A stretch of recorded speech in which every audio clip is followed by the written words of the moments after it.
let's see the question. And the question is, what helped Tesco expand steel production during the First World War? Question आपसे पूछ रहा है कि first world war के time, प्रथम विश्व युद्ध के दौरान किसने टिस्को की हेल्प की थी कि हमारा जो टिस्को का स्टील प्रोडक्शन था वो एक्सपांड हो सके, इन्हांस हो सके। तो आइए थोड़ा सा बैकग्राउंड की बात करते हैं। टिस्को का नाम यहाँ पे है तो अपन टिस्को के बारे में थोड़ा सा डिस्कस करते हैं। टिस्को का फुल फॉर्म है Tata iron and steel company. इसकी स्थापना, इसका इस्टेब्लिशमेंट 1907 में हुआ था। कहाँ पे हुआ है? जमशेदपुर में हुआ है। और टिस्को ने स्टील प्रोडक्शन स्टार्ट कब से किया है? 1912 से। Tata iron and steel company, जिसको टिस्को भी बोला जाता है शॉर्ट में, इसको iron as a raw material Delhi Rajhara mine, जो कि राजहर्रा हिल में है, वहां से मिलता है। और पानी कहाँ से मिलता है? सुवर्ण रेखा रिवर से मिलता है।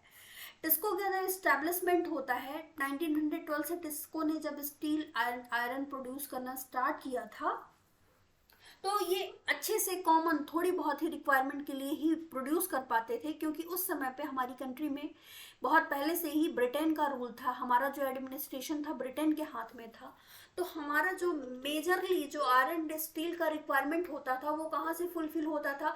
ब्रिटेन अपनी कंट्री से इंपोर्ट करता था हमारे यहाँ पे आयरन एंड स्टील, जिसका इस्तेमाल रेलवे वगैरह ट्रैक डेवलपमेंट में और भी जो भी रिक्वायरमेंट होती थी वो वहाँ से फुलफिल होती थी। जो Britain iron and steel import करता था उसका इस्तेमाल हम अपने जरूरतों को पूरा करने के लिए करते थे।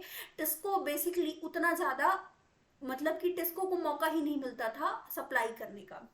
जब फर्स्ट वर्ल्ड वार स्टार्ट होता है 1914 से 1918 के बीच में फर्स्ट वर्ल्ड वार चलता है। 1914 में जब फर्स्ट वर्ल्ड वार की शुरुआत होती है तो जो आयरन एंड स्टील टिस्को हमारे यहाँ पे भेजता था हमारी रिक्वायरमेंट को फुलफिल करने के लिए, वही आयरन एंड स्टील उस समय पे ब्रिटेन में और ज़्यादा ज़रूरत पड़ जाती है वेपन्स बनाने के लिए, क्योंकि युद्ध चल रहा था। युद्ध चलता है तो हथियार की ज़रूरत पड़ती है। तो वो आयरन एंड स्टील ब्रिटेन हमारे यहाँ पे इंपोर्ट नहीं कर पा रहा था। तो इसी का फायदा टिस्को उठाता है। और जो Tata iron and steel company थी, एकदम से जहां जहां पे भी सप्लाई हो रही थी, रिक्वायरमेंट जहां पे भी लग रही थी आयरन एंड स्टील की, टिस्को ने उसको सप्लाई करना चालू कर दिया। और ये फर्स्ट वर्ल्ड वॉर का फायदा टिस्को को मिलता है कि टिस्को एक बहुत बड़ी कंपनी आयरन एंड स्टील की इमर्ज होके आती है ब्रिटिश कॉलोनियल टाइम पे भी।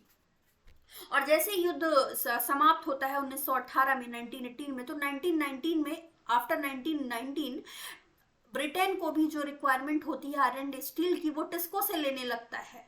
मतलब टिस्को उस समय पे हमारी कंट्री में, इनफैक्ट ब्रिटिश कॉलोनियल टाइम में, बहुत बड़ी iron and steel company emerge होके आती है। क्वेश्चन यही पूछ रहा है कि किसने हेल्प किया टिस्को को कि वो अपने iron and steel production expand कर सके। तो देखिए आंसर की बात करते हैं। जो मैंने आपको बताया सब यहीं पे लिखा हुआ है। TISCO was able to expand steel production during first world war because the British import of iron and steel into India declined and market for the steel manufactured by it increases. So I hope you understood it well. Best of luck.